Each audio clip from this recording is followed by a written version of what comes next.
Karibuni to this Elephant Cast. Today we are speaking to Mwalimu Austin Bukenya, professor, teacher, East African. Karibuni. Asante.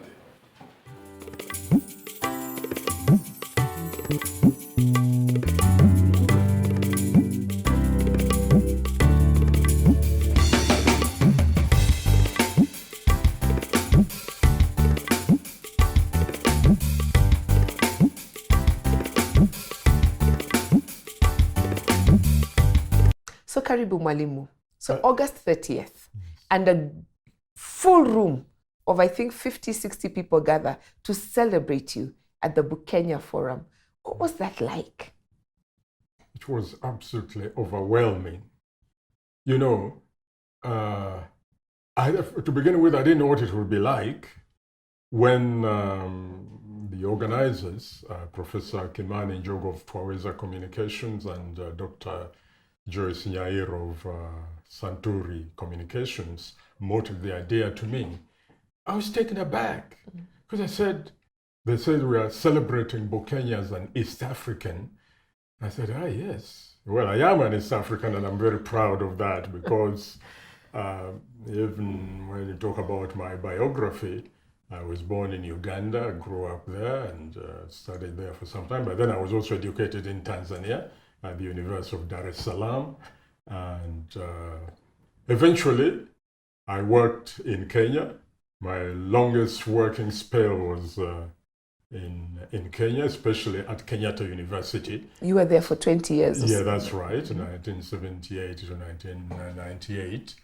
And so birth in Uganda, education in Tanzania, work and residence in Kenya makes me automatically an East African. But more than that I'm very committed to the validity of the East African community, the people of our region, regarding ourselves as really one entity. So that I would accept that it's something that is very dear and close to my heart as an East African. So maybe that is something to celebrate. But then Professor Kiman and Dr. Nyairo said, no, we're also celebrating you as one of our teachers. And I said, no, that is something. I know I love teaching and I've never done anything else more passionately than teaching most of my life. So I knew I'd been teaching all these years in Makerere, in Scotland, in Dar es Salaam, and here in Nairobi, University of Nairobi, and then Kenyatta University. But I didn't think that was something to celebrate. I suppose a teacher is supposed to teach, so do you get celebrated for doing what you're supposed to do? But then, looking close, and especially after the experience at what was billed as the Bukenya Forum, I realized that it was something much more than just teacher-student relationship. That was really a very close, shall I say, love relationship. Because I admit I've always loved teaching with a passion, but even more so, maybe the reason why I love teaching is because I love my students. I feel it's a very special privilege to interact with a class of growing minds, intellectual minds. You feel as much challenged as you challenge them. So, and then of course the things that were said about me, said I didn't know. And the point that it didn't look like it was flattery, because a lot of people really spoke out of the depths of their hearts about the experience of my teaching with them. Some even criticizing me, as you heard, but in very, very sincere and grateful terms. So I was elated.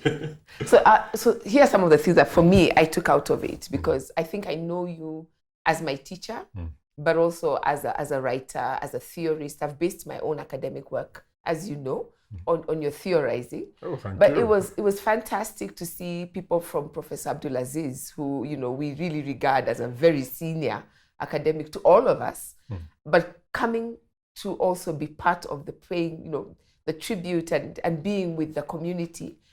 But then also down to younger students, people who are at university now. For me, it was amazing to have, a student from Makerere from when presently, but also somebody whom you taught at Makerere in the 70s.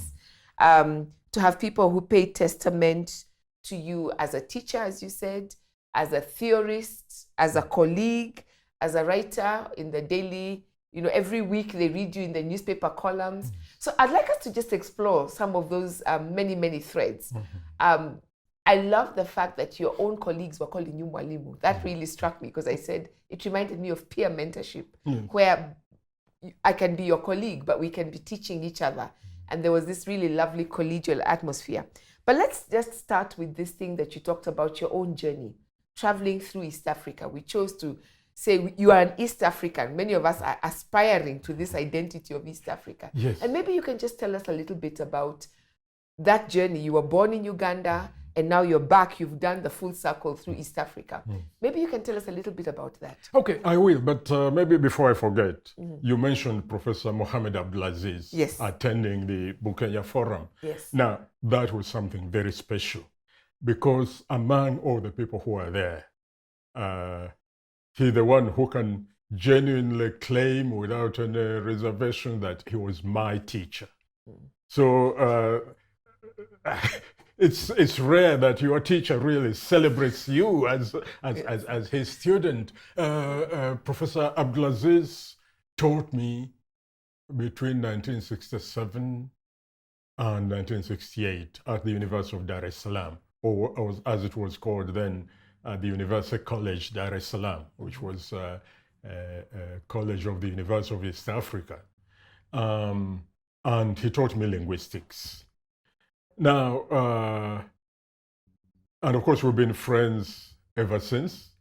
And eventually, when I came to Nairobi, he was very supportive. In fact, he wrote actually the letter of recommendation for my appointment at Kenyatta University, because I could quote him as my teacher. Yes. And apart from that, well, he was a very significant role model for me. The humility that I always aspire to and I sadly lack, but also the total commitment to academic pursuits. I felt I admired that, and I've always tried to emulate that it's something worthwhile and rewarding. The academic world is rewarding in the satisfaction, the constant challenges to broaden our views and our minds and our ability to communicate. So that's that. And of course, another thing, maybe we should talk about this a little later, a very significant contribution that Professor Mohamed Abdulaziz made to my development as a student of language, linguistics, and literature, is that maybe unintentionally he introduced me to Kiswahili.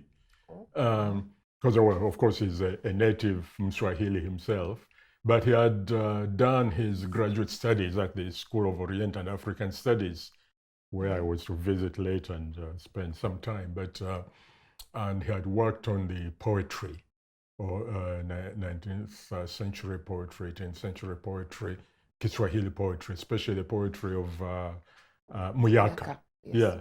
And almost on my first visit to him, because we used to interact very closely with our professors and teachers in those days, he gave me a manuscript of the poems of Muyaka on which he had been working and had written an introduction and translations into English. So he gave me, you could look at those poems and see, what you think. It was a rather curious thing because I didn't know much Kiswahili then. As we know, in Uganda, not much Kiswahili is spoken today, and even less was spoken in those days when I was growing up. So here I was getting immersed into Tanzanian society. Of course, Kiswahili is spoken all around me, but equally importantly, now Professor Abdulaziz was introducing me to literary Kiswahili. And well, of course, I struggled through that, yeah. But He didn't say, I'm going to teach you Kiswahili or anything, but I just felt, invited to participate. And of course, since then, I've never really looked back. But now this actually connects with the East African element. Yes. Why, I say I do agree about celebrating East Africanness, because that's what it was like in those days. You can, the way you can look at it, here I was, a Ugandan undergraduate student studying in Dar es Salaam at the University of Dar es Salaam in Tanzania, and being taught by Muhammad Abdulaziz, who is actually Kenyan. From the Mombasa Kilifi area, and sharing in our common heritage, the Kiswahili heritage. So you can see where it starts. We commented yesterday that the poem that we shared of your work was written in Kimvita, and we said, okay, that's interesting. Why would you pick Kimvita? But now that makes sense. I just wanted to go back to that. We tend to think of that Makerere was the place that all these, all the academics from East Africa aspired to go to, especially in the 50s and the 60s. How was it that you ended up in Dar es Salaam? Beautiful question, Actually, everybody asks me that because my ancestral home is actually just about 20 kilometers from Makerere, from the gates of Makerere University. And I grew up seeing that tower, the Makerere main building tower, and what they call the Ivory Tower and so on. And it was assumed that anybody who qualified to go to university would go to Makerere. So where the dawn rises.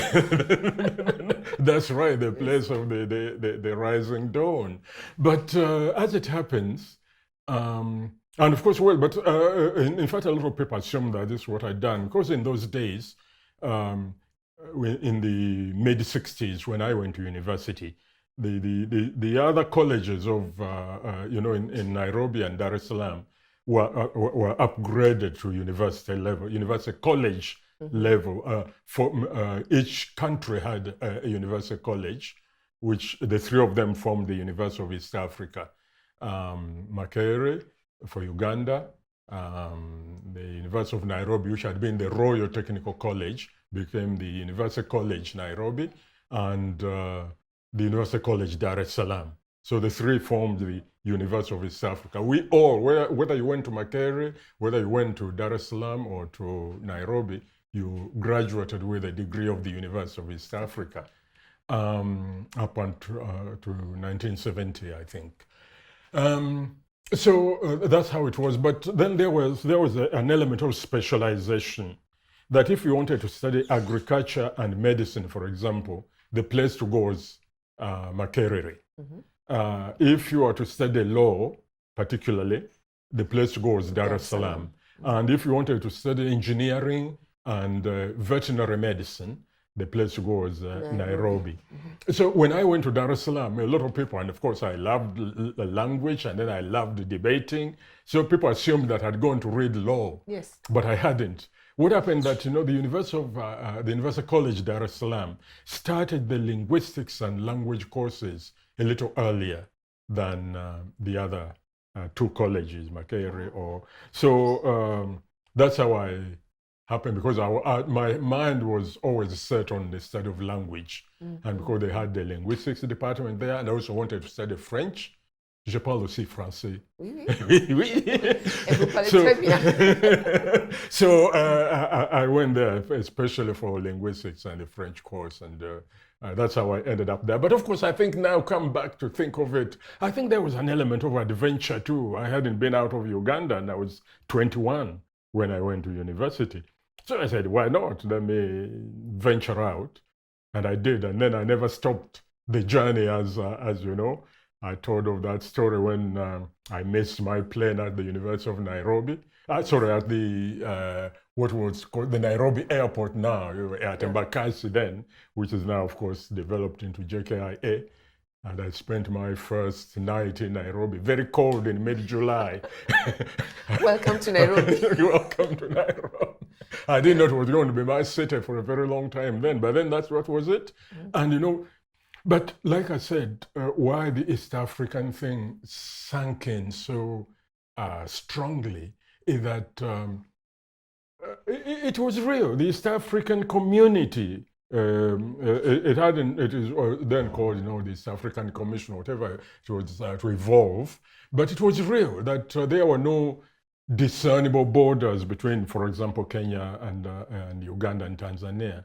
We had the same currency, we had the same services. As I said, wherever I went, I was feeling an East African.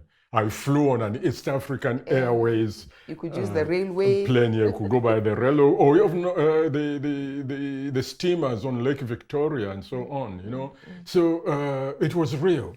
And so we'll come back to this question of the East African community. But so you graduated from Dar es Salaam in what year? 1968. And then you went back to Makerere? Yeah, I went to Makerere. And you began teaching in Makerere? I began teaching, and I took my master's course there. Okay. Yes. It was wonderful to have somebody from that time giving testimony to what it was like. Yes. And of course, we were reminded that, again, that the students were coming from, again, another element of the East Africanness. The students were coming from all over the region who were in Makerere. But then you left Makerere and came to Nairobi. Yes. Why? Oh, well, that's a long story. It was really, I went other places as well. Yes. Like I traveled abroad to study in Scotland, the University of Stirling. And but eventually I was appointed for a lectureship in Makerere, and I was there from. I got the well. I didn't start as a lecturer, of course. You don't start as when I graduated, and I went to do graduate studies at Makerere in 1968. I was appointed a tutorial fellow, which was a kind of teaching assistant job, as I did my master's program, and eventually I was promoted to a lectureship in 1970, and I stayed there until, well, of course, with a few breaks here and there, but I stayed on until 1977. That's when I left Makerere and came to Nairobi.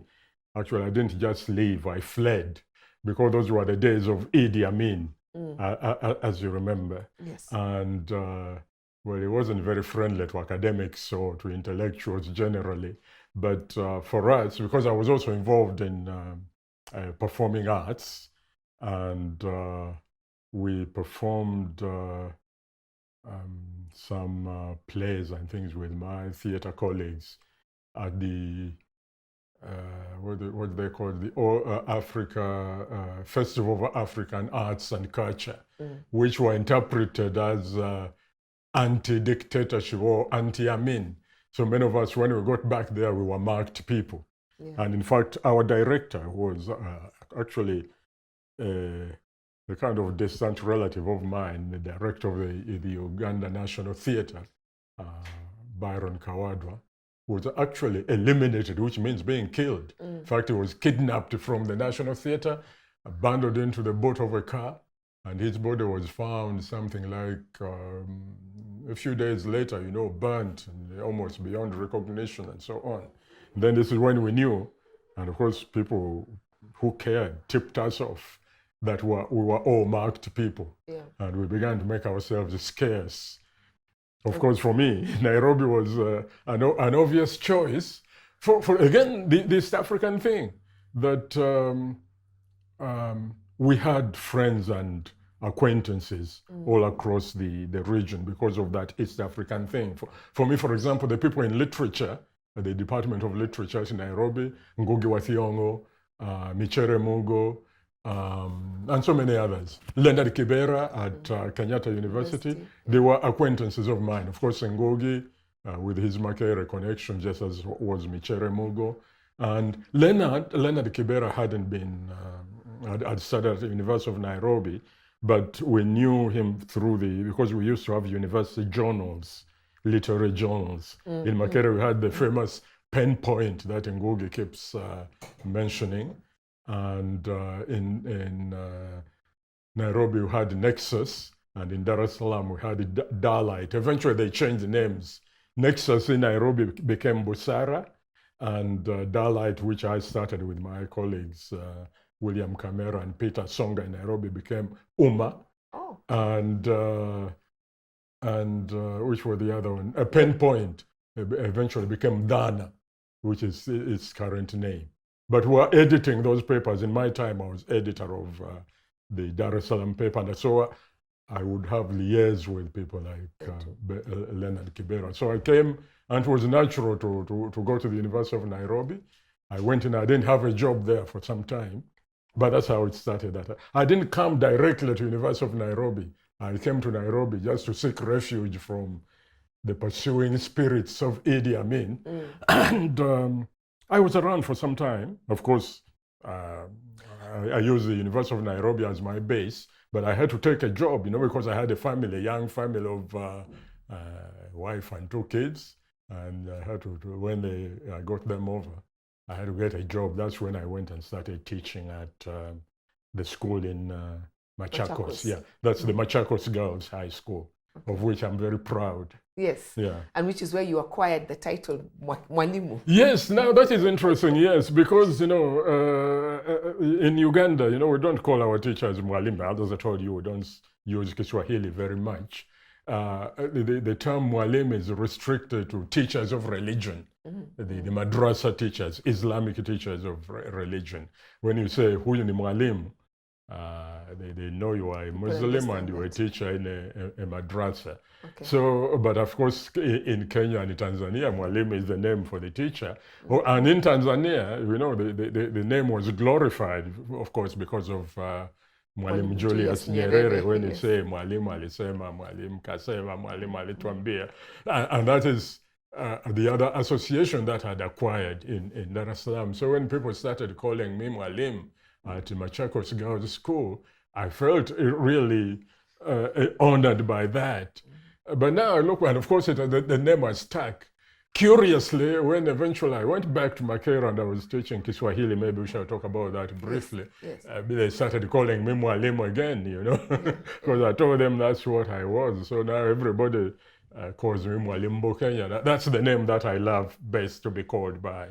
So that's how it was. I will come back to the time in Uganda because I do want to talk about Festac, but it just strikes me, especially in today's current environment, this sense of solidarity with people who are in exile or people who are undergoing particular situations within the region, but also the fact that you have these very strong relationships as academics across the universities.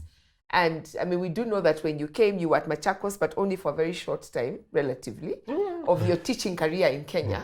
And after that, so from Machakos is when you went to Kenyatta University. That's right. And you were there for a gloriously long time. Just a little bit about that. I will come back to that period as well, because I'm now beginning to see how it all comes together, different elements of what you do. But would you like to say something about KU? Oh, yes. As you rightly say, from Machakos Girls, I went. Oh, but it wasn't a very short time. Okay. I was there for over a year because I but you were at KU for 20. Yeah. But I reported that Machakos Girls in 1977, in May 1977, and left in around August 1978. Okay. So I did do at least just over a year's stint. But of course, what happened that even when I was there, I was always in constant touch with people at the University of Nairobi and eventually Kenyatta University. And of course it was from the University of Nairobi because when I got there, Ngugi Wathiongo was then head of department. And of course, like I said, we had connected. In fact, I first met him in York when he was studying in Leeds. And I was next door in York. We used to go for summer terms and things for that. But of course, we had the Makere connection and all that. And so when I went to see him, he said, well, okay, you are welcome. And he, in fact, helped me sort of settle down for a while. But he said, we don't have jobs just now, but you can go and share an office with David Rubadiri, who had actually been our teacher in Makere and had relocated to Nairobi. And Rubadiri, of course, had come from Malawi to Uganda. That's right. He had studied in, you see, the community thing again.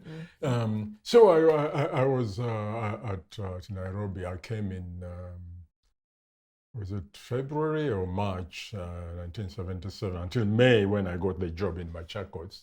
And I went, but of course, I kept in touch. And a lot of my friends then from University of Nairobi, people like Ngugi wa Thiong'o, people like Christopher Wanjala, you remember him talking about that yesterday. People like Okot Pabitek, who was also a Ugandan, who had also relocated. John Ruganda, all those people had relocated to Nairobi. And they used to come and visit. They gave me a huge house because I had children, you know. In fact, it was supposed to be the headmistress's house, because the headmistress then, Miss Moss, was a single woman.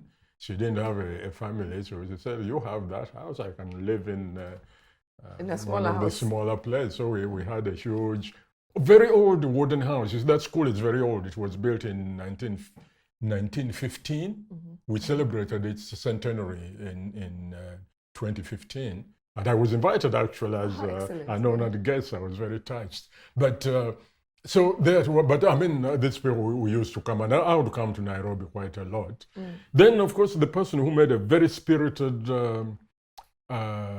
effort to get me back into university was the late Leonard Kibera, who was then head of department at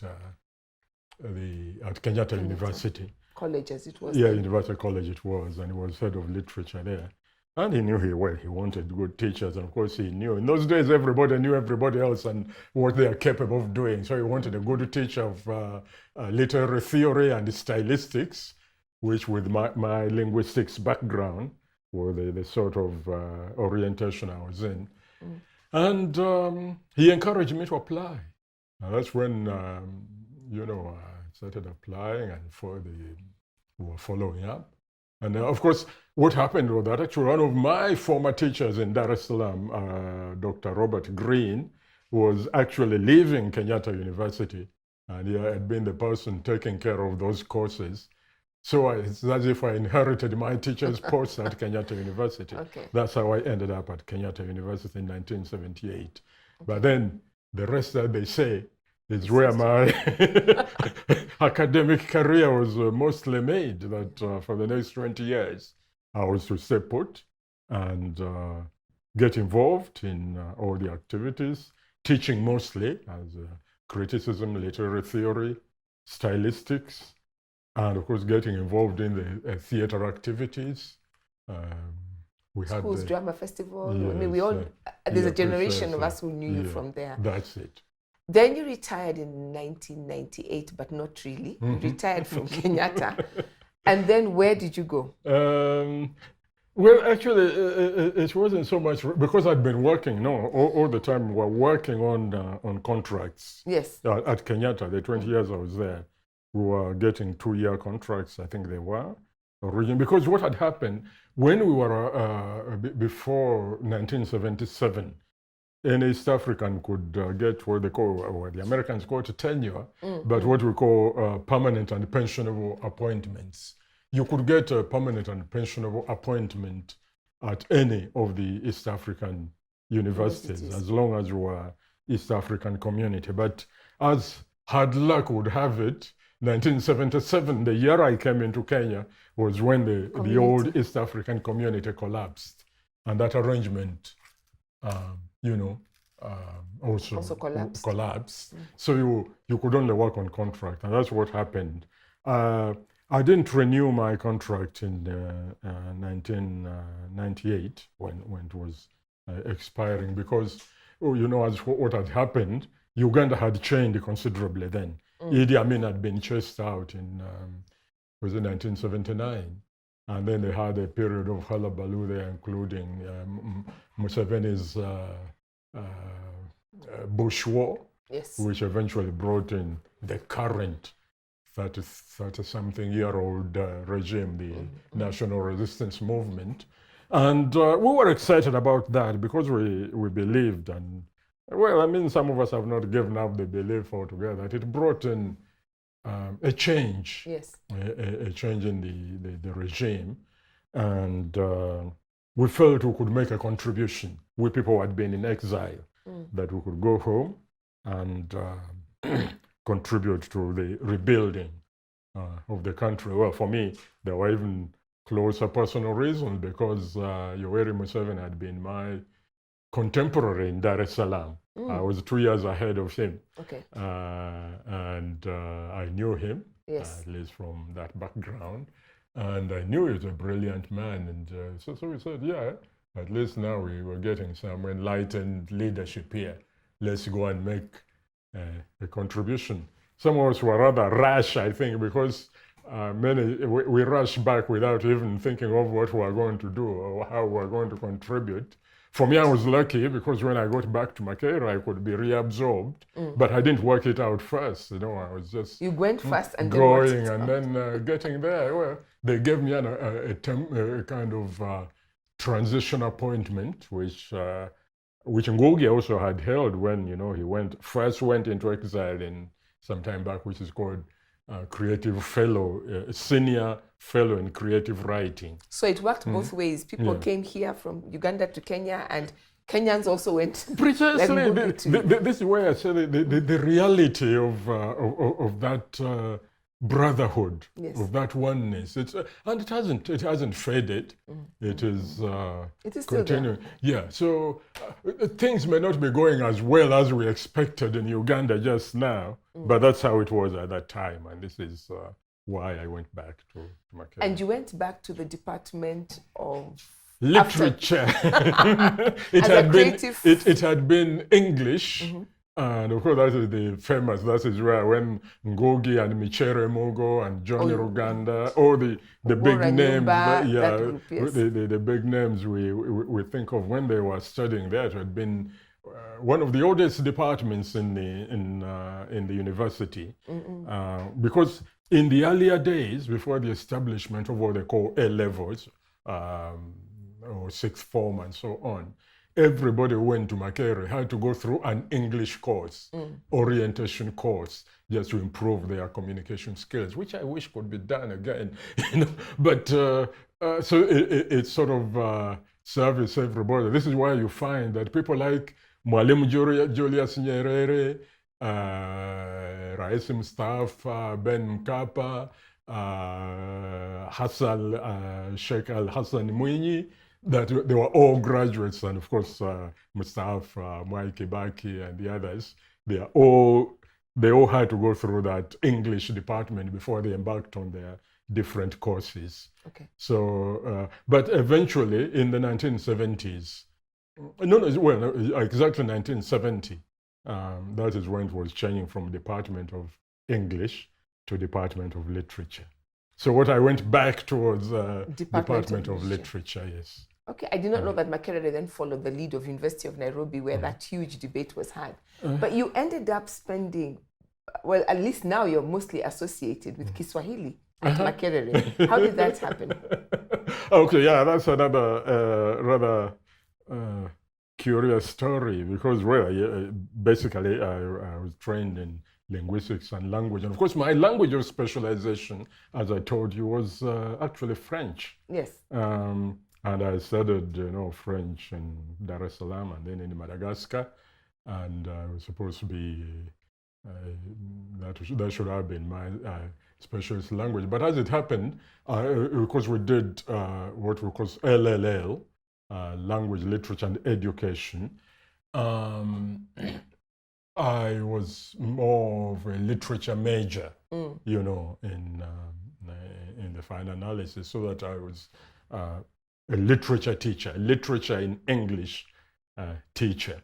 In fact, in my first spell at Makerere, although they had started Kiswahili somewhere around 1972 or 73, I hadn't been involved. One of my friends, Mwalimu Vincent Kaoya, who actually still teaches Kiswahili methods at Kenyatta University, he has been there for over close on 30 years now. They were the people who started the Kiswahili program, degree program at Makerere. So that's how it happened. But when I got back in the 1990s, the late 1990s, they were trying to revive, because so many things had fallen to pieces, in those chaotic days. This is why I said that we felt obliged to go back and contribute, you know, in the reconstruction. So they were trying to revive the course in Kiswahili. And another friend of mine, Professor Ruth Mukama, who had actually followed me in Dar es Salaam and studied at the University of Dar es Salaam in linguistics and so on, you know, was the person in charge of trying to rebuild the Kiswahili program. But you know, they told her you cannot teach Kiswahili as a subject without teaching literature, fasihi ya Kiswahili. You get it. So, but so you have the lugha, but also fasihi. Yeah, Ruth Mukama is a linguist, basically. So she said, I'll take care of the language component, but I can only do that if you can help me take care of the fasihi part. I think it was an act of faith because, as I said, I wasn't trained in Kiswahili literature. Literature as such. But of course, having studied in Dar es Salaam, nilikuwa nimepata fununu kidogo. And of course, Professor Abdulaziz had given you I told you that, and not only her, not only him, because our head of department in linguistics was Wilfred Whiteley, who is a very, very famous Kiswahili scholar. And he was the one actually who established what is now called, it has changed names, it was then TUKI, Taasisi ya Uchongozi wa Kiswahili. And then these days it's called the Tataki, which combines both the research and the teaching, the Research Institute and the Department of Kiswahili. Tataki ni Taasisi ya Taaluma za Kiswahili. And now that has got even an older story, which was the Interterritorial Language Committee. And Wilfred Whiteley, who was a very fluent speaker of Kiswahili and of course an eminent scholar, was our teacher. And of course, everything he taught in linguistics and all that was reinforced with Kiswahili samples. This is how we absorbed that. So I can't say I wasn't taught Kiswahili, but formally it was almost an informal thing. So we had people like him. Then eventually had people like Farouk Topan, who actually only retired recently from the School for Oriental and African Studies, but still involved with the Kiswahili. And then, of course, being surrounded by Kiswahili speakers, Kiswahili natives, the people who were in my classes, Ibrahim Hussein, Euphrates Kezilahabi, the novelist, and of course the others. Of course, some others came later, like Said Ahmed Mohammed, those were later after our time, and so on. But you know, that was it. So I think Ruth Mukama, Professor Mukama, when he asked me to teach Kiswahili literature at Makerere, I think maybe she knew more than I believed I could do. And then, of course, you know, I couldn't say no, because if I had said no, maybe the course wouldn't have taken off. So you brace yourself. And of course, what happened is that I realized maybe I'd taken in a lot more than I realized, because I had been reading the material, like I told you, starting with Muyaka through everything, and then more of the modern writers and so on. And that's how it happened. And but then, because of the challenge, I always tell my students, this is why I say that when my students were saying, oh, I did a good job educating them, the truth is that they did just as good a job educating me, because when I had to teach them and say, you go to teach Utendi wa Mwana Kupona, I had to read Mwana Kupona and to try to make head or tail of it. Say, you have to read Asali Chungu, Said Ahmed Mohammed, who I hadn't met then, but I was later to meet, and we became very good friends. But he is an ex-Dar es Salaam, but he went in much later than I was. So then you find you are educated as you educate. What a fascinating intellectual journey, Mwalimu. Thank you.